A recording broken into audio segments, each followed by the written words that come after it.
I was standing in my driveway with both hands covered in motor oil when I heard the sound of my Cedar screen coming down. Not being trimmed, not being shaped up for spring, coming down. 1 minute I was trying to get the starter loose on my old Ford F-150. The next minute I looked up and saw two men in green work shirts dragging 15 years of privacy across my lawn like it was yard waste. I remember wiping my hands on a shop rag, walking toward the front gate, and seeing Marion Pritchard standing on the sidewalk in a white raincoat with her arms folded, looking at my property the way a librarian looks at a teenager chewing gum. She did not look embarrassed. She did not look uncertain. She looked pleased. That was the part that stayed with me. The chainsaw, the men, the branches piled up beside the curb, all of that was bad enough, but Marion looked pleased. She saw me coming and gave me a small little nod, the kind people give you when they think they have just won an argument you did not know you were having. I said, "What in the world is going on here?" She looked down at the folder tucked under her arm and said, Mr. Dwyer, your front screening has been in violation for months. The association gave you proper notice. The board voted to have it removed." I stood there for a second because I honestly thought I had heard her wrong. I said, "You had people come onto my property and cut down my trees." Marion corrected me like she was explaining a parking rule. They were not trees under the covenant definition, Frank. They were screening vegetation. They exceeded the approved height limit. I looked past her at the row of eastern red cedars I had planted when my daughter was still in high school, every one of them cut off at the trunk, raw and pale where the saw had bitten through. Then I looked back at Marion and said, "You know, that is a mighty fancy way to say you ruined something that was never yours." She tightened her mouth, and for the first time I could tell she was annoyed that I had not started yelling. People like Marion knew what to do with yelling. They could put it in a report. They could call it aggressive behavior. They could make it part of the story. But I was not yelling. I was just looking at her, and I think that made her nervous. I had lived in Briarwood Court outside Columbus, Ohio since 1984. Back then it was barely a neighborhood, just a handful of split-level homes, new sidewalks, a few maples thin enough that you could wrap your hand around them, and a sales office with a coffee pot that tasted like burnt pennies. By 1999, Briarwood Court had become one of those places where everybody had a two-car garage, every mailbox looked roughly the same, and somebody was always selling Girl Scout cookies or asking if you had seen a loose golden retriever. It was not fancy, but it was comfortable. I raised my daughter, Kelly, there after my wife passed away, and when people ask me why I stayed after Kelly moved to Cleveland, I tell them the truth.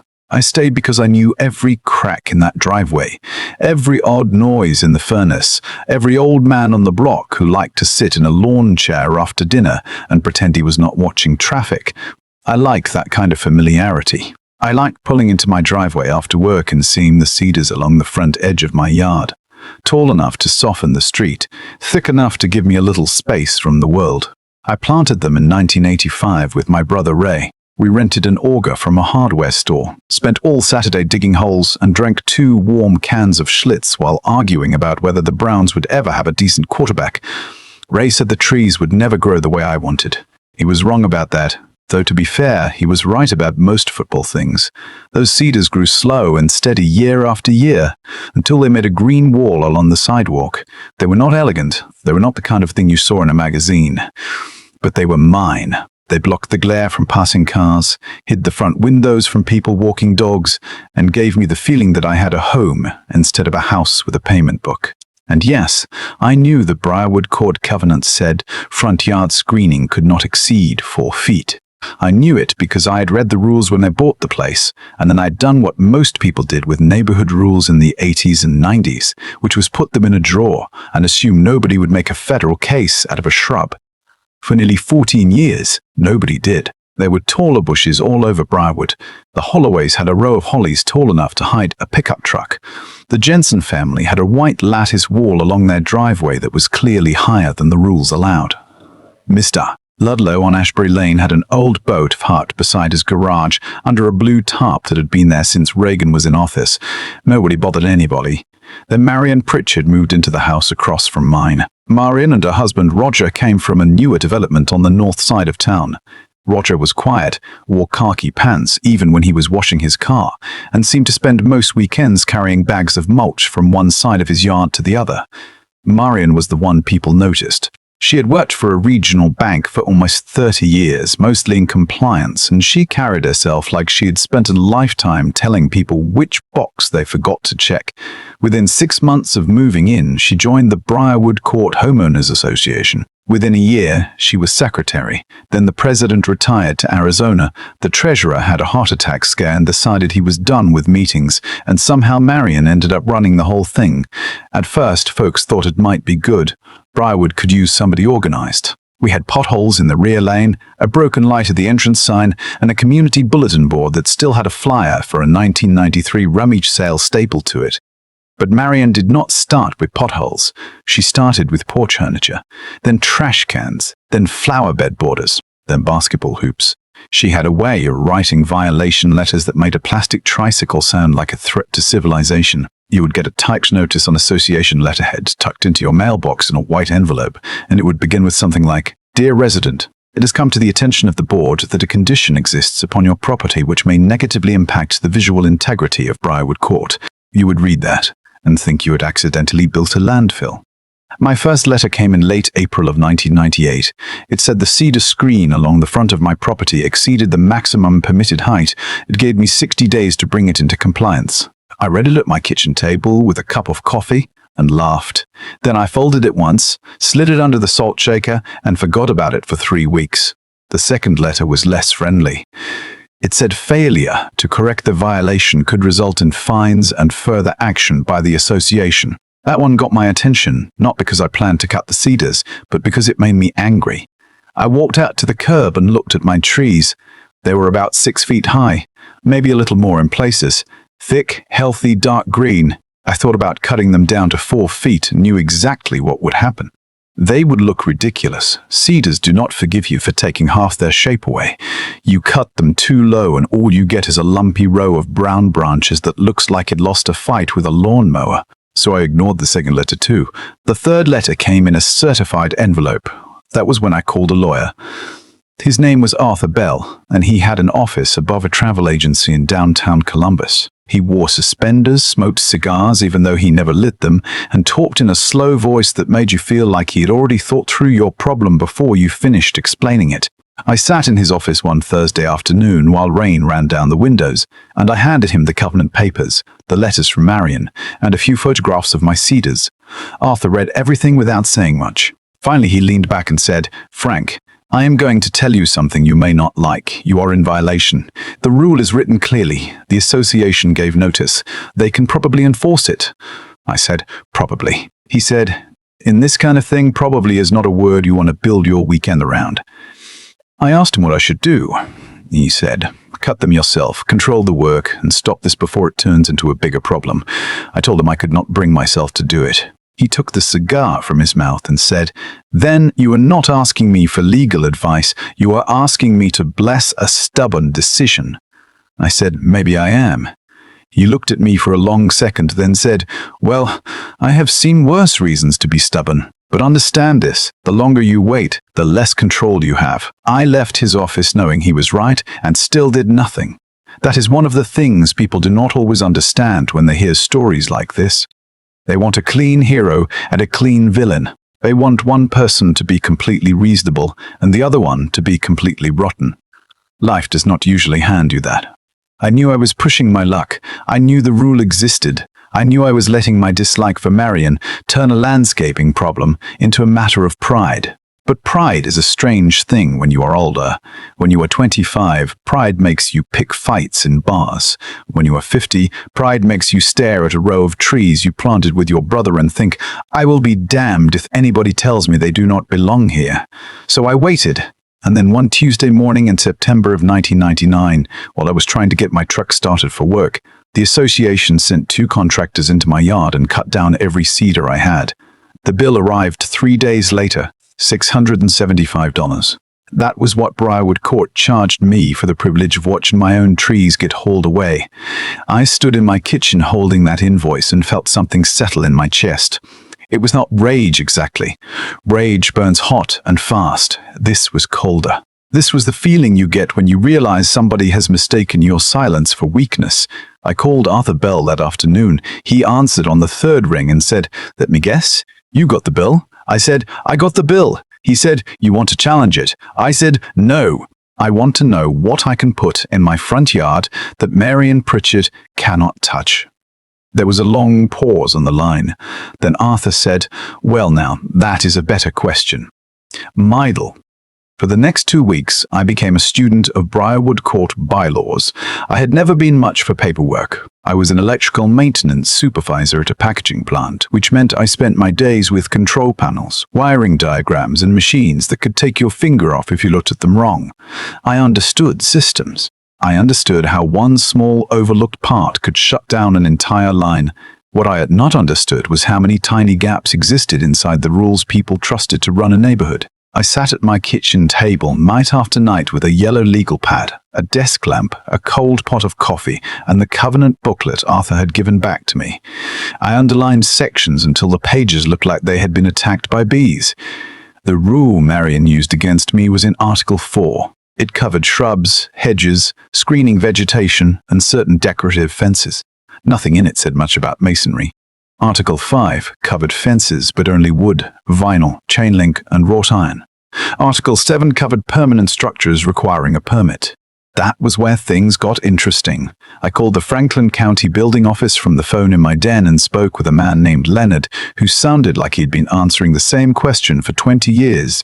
I asked him, "Does a low brick garden wall require a permit?" He said, "How low?" I said, 3 feet. He said, "Not usually." I said, "What about a retaining wall with a planting bed behind it?" He said, "Depends what it is holding back." I said, "Depends what it is holding back." I said, "Dirt." He laughed and said, "Well, that narrows it down." I explained I wanted to build a low decorative wall along the front of my property. He said if it stayed under 36 inches, did not support a structure, did not create drainage trouble, and stayed within the property line, I probably would not need a permit. I thanked him, hung up, and stared at the phone for a while. Then I called Arthur. He came over the following Saturday carrying a folder under one arm and a coffee from Tim Hortons in the other. He walked the front of my property with me, stepping over the cedar stumps, looking down the sidewalk, measuring the distance from the porch to the curb. He said, "What are you thinking?" I said, "A brick wall." He said, "You trying to build Fort Knox?" I said, "No, I am trying to build something that looks like it belongs here and keeps people from staring into my front windows." Arthur squinted at the street, then said, "Low brick wall, maybe a raised planter behind it, maybe iron urns set on top but not permanently attached." He looked at me sideways. "You have thought about this?" I said, "I have been thinking about it every time I look out my living room window." We called a landscape designer named Ellen Carver. Ellen was in her late 40s, wore paint-splattered jeans, had short grey hair, and drove a maroon Volvo full of rolled-up plans, empty coffee cups, and what looked like a small forest of catalogues. She came out on a windy Monday afternoon, walked the front yard, and listened while I explained what happened. She did not interrupt once. When I finished, she looked at the stumps, looked across the street at Marion's house, then looked back at me. She said, "You know, Frank, you could build something beautiful here." I said, "Beautiful is good." She smiled. "Beautiful and irritating to exactly one person." I said, "Now you are speaking my language." Ellen designed a low red brick wall, 34 inches tall, with a shallow raised bed behind it. It would run from the edge of my front walk toward the corner of the lot, just inside the property line where the cedars used to stand. The wall would not be a fence. It would not be a screen made of plants. It would be a decorative landscape feature, low enough to avoid permit requirements, solid enough to block the direct view into my front windows, and clean enough that even Marion would have a hard time calling it ugly without sounding foolish. Behind it, Ellen planned climbing roses, dwarf boxwoods, and a row of tall ceramic urns that could hold ornamental grasses in the summer and evergreen branches in winter. The urns would sit on the brick cat, but would not be bolted down. They would be movable. That mattered. Arthur read the plans in his office, went through the covenant line by line, and told me the same thing he always did when he was about to say something cautiously encouraging. He said, "I cannot promise they will like it." I said, "I am not trying to make them like it." He said, "I am not trying to make them like it." He said, "I know. That is what worries me." Then he tapped the drawing with his cigar and said, "But I think you can do it." So I did. I hired a brick mason named Salvatore Moretti, though everybody called him Sal. Sal had forearms like fence posts, a laugh that shook windows, and a habit of talking to his wheelbarrow when it got stuck. He came by one morning in October with his son Danny and a laborer named Curtis. They unloaded stacks of brick from a flatbed truck, while I stood in the driveway drinking coffee and pretending I was not enjoying every second of it. Marion noticed before lunch. Of course she did. She came out of her house holding a cordless phone, which in 1999 meant she was either calling someone important or trying to look important. She crossed halfway through the street, stopped near the curb, and called out, "Mr. Dwyer, have you submitted plans to the architectural committee?" I walked over to the edge of my yard. I said, "Good morning, Marion." She did not say good morning back. She said, "I asked if you submitted plans." I said, "The wall does not require architectural approval." She stared at the brick stacked in my yard. Then she said, "It certainly appears to be a structure." I said, "It is a garden wall." She said, "It appears to be intended as a privacy barrier." I said, "Well, after someone cut down my privacy barrier, I had to get creative." Sal, who had been listening while mixing mortar, looked up and said in his thick Brooklyn accent, "Lady, it is bricks. You want I should make it invisible." Marion did not appreciate that. She gave him a look sharp enough to slice tomatoes, then turned back to me. She said, "The board will review this." I said, "Take your time. We will be here all week." She walked away without another word, and I will admit, I felt good watching her go. Not proud exactly, but good. There is a difference. The wall took 4 days. First they dug a shallow trench, then poured the footing, then laid the brick in a warm reddish-brown pattern that matched the old chimney on my house. Sal did not rush. He leveled every row twice, stepped back every few minutes, and tilted his head like a painter checking a portrait. On the third day, Kelly drove down from Cleveland. She had just started working at a small advertising agency, wore black boots and a denim jacket, and had that look young people get when they are trying to pretend they are not worried about their parents. She stood beside me in the driveway and watched the wall go up. Then she said, "Dad, are you building a castle?" I said, "Not a castle. More of a polite warning." She laughed, but then she got quiet. She looked at the stumps still visible behind the work area and said, "Mom liked those trees." I had not expected that. I had not thought about Denise in the middle of all my anger at Marion. But Kelly was right. Denise had loved those cedars. She used to hang little white lights on them around Christmas, even though I said it was a waste of good extension cord. After she died, I never took the trees for granted again. They were one of the last things in the yard that had been there when she was still standing beside me. I put my hand on Kelly's shoulder and said, "I know." She looked at the wall, then said, "Well, make this one good." So we did. By Friday afternoon, the wall was finished. Ellen came over with the urns, the boxwoods, the rose bushes, and 3 tall grasses that swayed in the October breeze. The brick had a soft, old-fashioned look to it, not flashy, not grand, just solid. It made the front yard feel different, more intentional, more mine. I stood at the end of the walkway and looked across the street. Marion was standing behind her front window. I could see her silhouette through the curtains. I raised my coffee mug slightly, not in a toast, not exactly, but close enough. 4 days later, I received another certified letter from Briarwood Court. Marion had moved fast.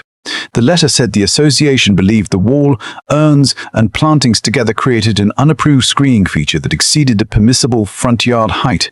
It was written in the same stiff language as before, but I could feel the frustration beneath it. I drove straight to Arthur's office. He read the letter, smiled without showing teeth, and said, "She is trying to put the wall back into the category of the trees." I said, "Can she do that?"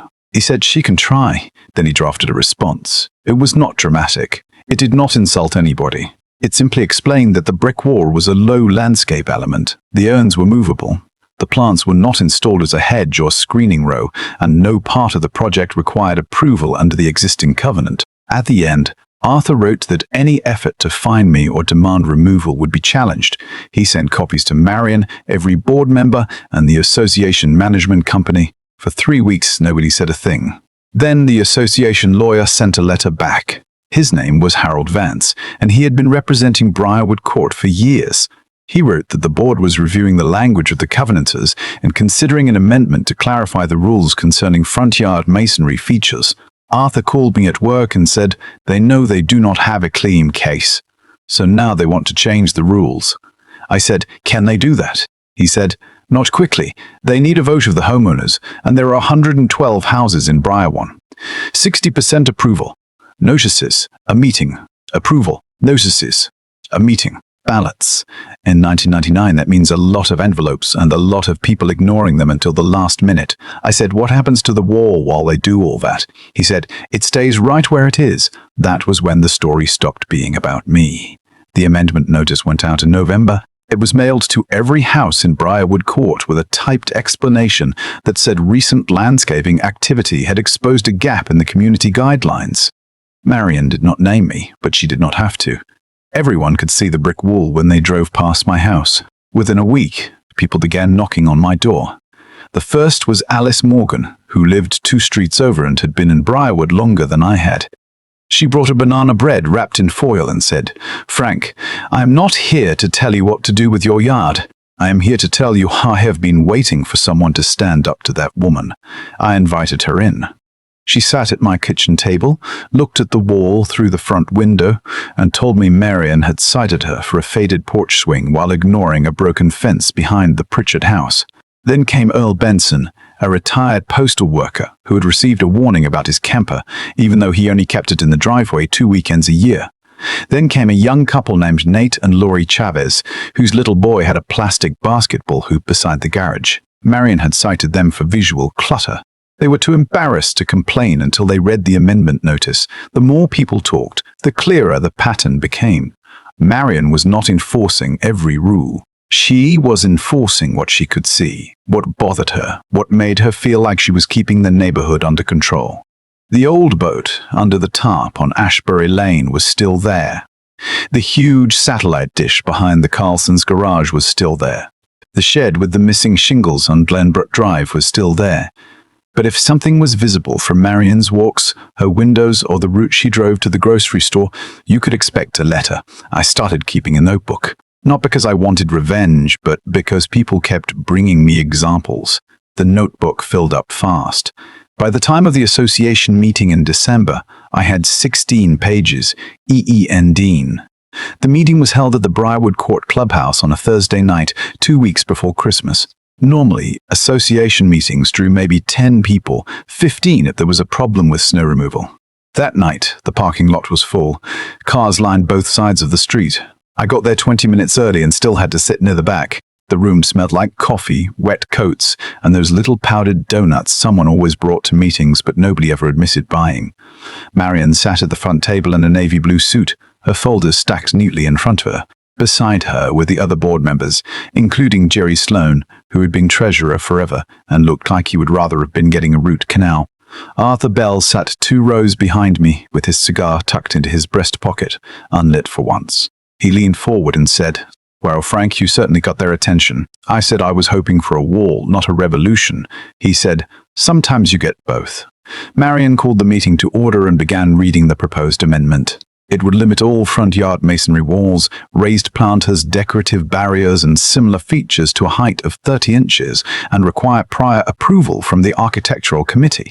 She read it calmly, professionally, without once looking in my direction. When she finished, she said, "We will now open the floor for questions." The first hand that went up belonged to Alice Morgan. Alice stood slowly, holding a sheet of paper in both hands. She said, "Before we vote on new rules, I would like to ask about the old ones." Marion nodded, though I could see her jaw tighten. Alice said, "My porch swing was cited for faded paint in May. I repainted it in June. But the fence behind your property has been leaning for 2 years. It is visible from Oak Lane. Why has that not been addressed?" Marion said, "The board responds to violations as they are brought to our attention." Alice said, "I brought it to your attention. In writing. Twice." The room got quiet. Marion looked down at her papers. Then Nate Chavez stood up. He held his son's little red basketball in one hand, which I thought was a smart move. He said, "My boy is 7 years old. We got a letter saying his basketball hoop was visual clutter. I moved it behind the house because I did not want trouble, but the covenant says nothing about a plastic basketball hoop. Can you show me where it is prohibited?" Marion said, the board must consider the overall appearance of the community. Nate said, that is not what I asked. I asked where the rule is. The room got quieter. Then Earl Benson stood, and Earl did not even bring notes. He just looked at Marion and said, I got a warning for parking my camper in my own driveway for 48 hours before a trip. The Holloways have a boat sitting beside their garage all year long. Are we voting on rules tonight, or are we voting on whether the rules apply to everybody? That was when the room changed. You could feel it. It was not shouting. It was worse for Marion than shouting. It was people nodding, people whispering, people realizing they were not the only ones who had been singled out. Marion tried to bring the room back to the amendment, but nobody wanted to talk about the amendment anymore. They wanted to talk about the way the neighborhood was being run. Finally, she looked directly at me and said, Mr. Blyer, would you like to speak? I stood up. I had planned a speech, sort of. I had written a few notes on an index card and put it in my shirt pocket. But when I stood there and looked around the room, at people I had lived beside for 15 years, people who had watched Kelly grow up, people who had brought casseroles when Denise died, I did not need the card. I said, I want to be fair. My cedars were too tall. I knew the rule. I received the letters. I did not comply. That is on me. I heard Marion take a breath at the front of the room. I kept going. I said that what I cannot accept is the way it was handled. No one told me what day the contractors were coming. Nobody gave me the chance to be there. Nobody asked whether there was a way to solve the problem without cutting down 15 years of growth. The association spent $675 of my money to make sure I understood who had the power. Then I looked at Marion and said, you may have had the authority to do it. But authority and judgment are not the same thing. You can follow a rule and still be cruel about it. You can be technically right and still be wrong in every way that matters. Nobody clapped at first, then someone near the front did. Then a few more people joined in. It was not a standing ovation. It was not a movie. It was just the sound of a room full of adults acknowledging something they had all been thinking. Marion sat very still. I will give her credit for that. She did not storm out. She did not yell. She just looked at me with an expression I could not read. Maybe anger, maybe embarrassment, maybe both. The vote happened 40 minutes later. The amendment failed. It did not just fail, it fell apart. 31 votes in favor, 58 against, and the rest of the homeowners absent or uncommitted. Marion needed 60% of all homeowners, and she did not come close. Jerry Sloan looked at the tally sheet, rubbed his forehead, and muttered, well, that is that. People stood around afterward in small groups, talking more openly than I had ever seen them talk at a Briarwood meeting. A few people mentioned running for the board in the spring. One woman said the association needed a written enforcement policy. Somebody else said they needed an appeal process that did not feel like begging a principal for mercy.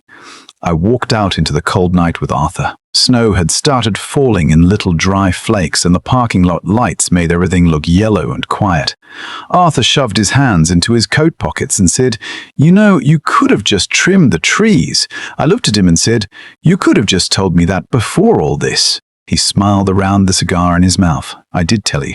3 months later, in early March of 2000, I was washing salt off my truck after a late-season snow when Marion walked across the street. I saw her coming and set the hose down. She was not wearing a suit. She had on a brown coat, jeans, and boots with mud on them.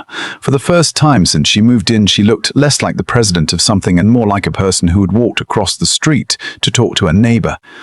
She stopped near the edge of my driveway and looked at the brick wall.